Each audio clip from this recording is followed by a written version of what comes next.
It was meant to be just another typical Saturday night. Nothing unusual, nothing unexpected. I had planned a peaceful dinner at home, hoping to decompress after a long, exhausting week. But that night turned out to be anything but ordinary. It became the moment everything shifted. I'd been in a relationship with Ethan for more than 2 years. He seemed like everything I'd ever hoped for, gentle, affectionate, supportive. Sure, like all couples, we had our share of highs and lows, but I always believed we were solid.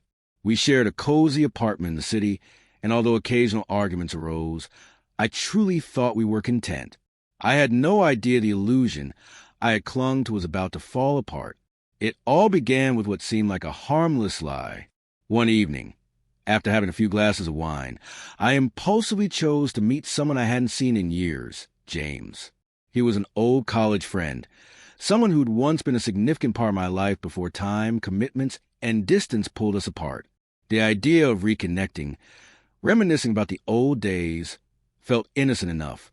We agreed to meet at a nearby bar, one I doubted Ethan would ever think to check. I told him I was going to see a friend, conveniently leaving out the specifics. I thought keeping it vague would be easier than dealing with unnecessary questions. James and I spent the evening chatting, laughing, and rediscovering an old bond. The connection between us felt just as natural as it had years ago.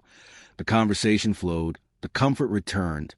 It didn't feel inappropriate in the moment, yet deep inside, I knew it wasn't a wise choice. The night ended with a warm hug and a promise to stay in touch. That's when everything began to unravel. I got home later than I had planned. Ethan was sitting on the couch, his expression guarded, eyes narrowed with quiet suspicion. The moment I walked through the door, guilt hit me like a wave. He always had this uncanny ability to see right through me, like I was transparent. There was no hiding from him. But what came next caught me completely off guard. "I saw you," Ethan said, his voice low and calm, almost chilling. My stomach dropped. My thoughts scrambled for meaning. "Saw me? Where?" I asked, try to keep my tone casual, though my heart was racing. "At the bar," he said, each word sharp, deliberate. "With James." I froze. How could he have known? Had he followed me? I stammered. "I didn't think it would bother you," but even I could hear the emptiness in those words. He rose slowly from the couch. His face was pale, not with anger, but something far worse, wounded disbelief. His expression was unreadable, a painful mix of heartbreak and numbness. He didn't yell. He didn't cry. He just looked at me, waiting, expecting something.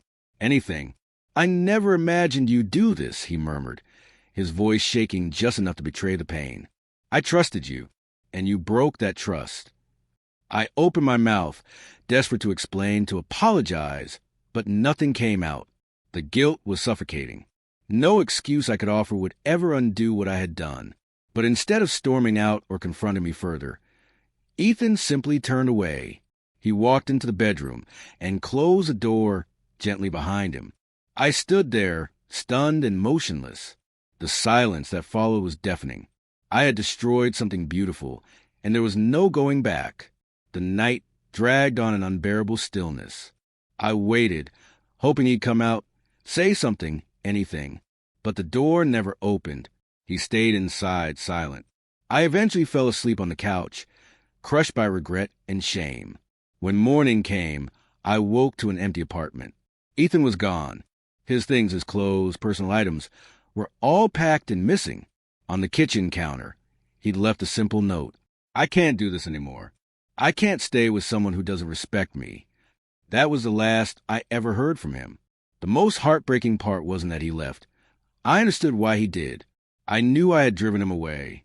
What devastated me was that he didn't fight for us. He didn't shout, didn't plead for answers. He didn't even give me the chance to fix what I'd broken. He just left. And in doing so, he forced me to confront the damage I'd caused alone. The days that followed were a blur. Regret consumed me. Regret over every decision, every careless moment, every truth I'd chosen not to tell. I reached out, sent messages, hoping for a reply, but there was only silence. Ethan had vanished, along with the trust we'd once shared. I came to realize, far too late, that I hadn't lost him because of what I did. I lost him because when it truly mattered, I didn't fight for him. And so I learned the most painful lesson of all. Sometimes the deepest heartbreak doesn't come from being betrayed, but from the quiet way someone accepts it and walks away long before you ever understand they're gone.